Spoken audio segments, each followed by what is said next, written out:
आज की इस वीडियो में हम लोग बेसिकली डिस्कस करेंगे ऑर्डर 44 ऑफ सीपीसी 9008 जिसका टाइटल है पॉपर अपील।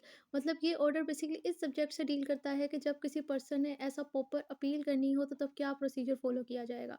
जब किसी पर्सन ने ऐसा पॉपर सूट फाइल करना हो तो उससे रिलेटेड ऑर्डर 33 था। अब सूट के बाद हो सकता है कि उस सूट के फैसले से वो एग्री नहीं है और उसने अपील भी ऐसा पॉपर ही इंस्टीट्यूट करनी है, तो वो जब किसी पर्सन ने सब प्रॉपर अपील दायर करनी है तो उस सिचुएशन में क्या प्रोसीजर फॉलो किया जाएगा। ऑर्डर 44 इससे डील करता है। दो ही सब रूल है इसके। सिंपल सा रूल है, ऐसे स्टार्ट करते हुए कह रहे हूँ मैं अपील ऐसा प्रॉपर, कौन पर्सन ऐसा प्रॉपर अपील कर सकता है।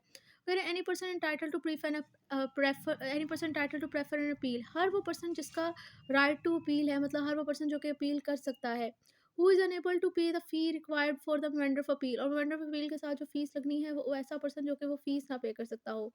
मे present an application accompanied by a vendor of appeal. वो पर्सन जो है एक दरख्वास्त देगा जो कि जो कि अटैच होगी इस वेंडर ऑफ अपील के साथ। यानी कि सेम लाइक जिस तरह जब आप लोगों ने ऐसा प्रॉपर दावा दायर करना था तब भी आपको दावा दायर करने से पहले कोर्ट से इजाज़त लेनी पड़ती थी कि मैं ऐसा प्रॉपर दावा दायर करना चाहता हूँ। इसी तरह जब आप ऐसा प्रॉपर अपील करना चाहते हो तब भी आपको एक दरख्वास्त देनी पड़ेगी। तो कह रहे हैं उस दरख्वास्त के साथ आपने इसमें वेंडर ऑफ अपील के साथ इसको लगाना है। And may be allow to appeal as a pauper. और आपको ऐसा पॉपर अलाउ कर दिया जाएगा कि आप अपील कर सकते हो। कब किया जाएगा? Subject in all matter including the presentation of application to the provision related suit by pauper in so far as the provision applicable. उन्हीं प्रोविजन के मद्देनजर जैसे ऑर्डर 33 की प्रोविजन जो थी ना, जो कि सूट में जब आपको अलाउ किया जाता था कि आप ऐसा सूट ऐसा प्रॉपर दावा दायर कर सकते हो। वही ऑर्डर 33 की प्रोविजंस को अप्लाई करते हुए इस मैटर के अंदर भी कि आप ऐसा प्रॉपर अपील दायर कर सकते हो। वही ऑर्डर 33 की प्रोविजन को अप्लाई करके ये चीज़ डिसाइड की जाएगी। और जो आप यहाँ पर दरख्वास्त दे रहे हो उस पर भी वही ऑर्डर 33 की प्रोविजन लगेंगी।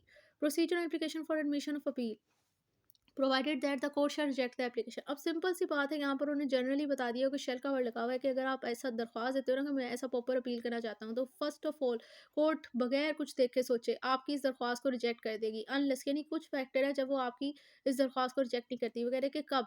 Upon a perusal thereof and judgment and decree appeal from it see reason to think that the decree is contrary to law और some usages have the force of law is otherwise erroneous और just.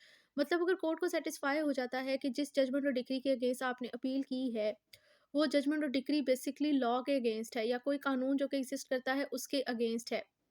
Usage मतलब कोई custom है जो कि लोगों force follow कर रहे हैं और उसकी फोर्स ऑफ लॉ है क्योंकि उसके अगेंस्ट है ये जजमेंट और डिक्री जिसके अगेंस्ट आपने अपील की है। या फिर वैसे ही जो जजमेंट डिक्री है इसमें किसी किस्म का कोई एरर है या ये अनजस्ट है, तो फिर अब वो आपकी दरख्वास्त को रिजेक्ट नहीं करेगा। सब Rule 2. Inquiry into pauperism. The inquiry into the pauperism of the applicant may be made either by the appellate court or under the order of the appellate court by the court from whose decision the appeal is preferred. मतलब applicant जो ये appeal ऐसा popper करना चाहता है बंदा, उसकी पॉपरिज्म की ये पॉपर है भी या नहीं, इसकी इंक्वायरी जो है वो या तो एपेलेट कोर्ट खुद भी कर सकता है या फिर एपेलेट कोर्ट के ऑर्डर पर वो कोर्ट भी कर सकता है जिसके डिसीजन के अगेंस्ट अपील की जा रही है। नेक्स्ट है provided that proviso if the applicant was allowed to sue और appeal as a pauper. Proviso ये कहती है कि अगर एप्लीकेंट को अलाउ कर दिया जाता है कि वो ऐसा पॉपर अपील कर सकता है, ऐसा पॉपर वो दावा दायर कर सकता है और ये उसे अलाउ किया गया है उस कोर्ट की तरफ से जिसकी डिग्री के अगेंस्ट वो ये अपील कर रहा है। तो इस सिचुएशन में आपको कि ये पॉपर है या नहीं इसके लिए मजीद इंक्वायरी करने की कोई ज़रूरत नहीं होती, जनरल रूल है। पर इसकी भी एक्सेप्शन है कि अनलेस अगर एक्सेप्शन ये है कि अगर एपलेट कोर्ट कहे कि नहीं इंक्वायरी करनी है, उसकी डायरेक्शन दे तो फिर आप इंक्वायरी करोगे। तो ये आपके पास ऑर्डर 44 था, सिंपल सा था जिसमें बताया जा रहा है कि कौन पर्सन ऐसा पॉपर अपील कर सकता है। अब यहाँ पर ये क्वेश्चन रेज हो गया कि भाई पॉपर कौन होता है, तो उसके लिए आप ऑर्डर 33 का रूल 1 की एक्सप्लेनेशन देखें और ये जो हमारी प्लेलिस्ट है CPC की उसमें ऑर्डर 33 की वीडियो को जाकर सुन ले। उसमें स्टार्ट में बताया हुआ कि पॉपर क्या होता है। ये हमारा सिंपल सा ऑर्डर 44 था। नेक्स्ट वीडियो में इंशाल्लाह हम लोग नेक्स्ट ऑर्डर कवर करेंगे।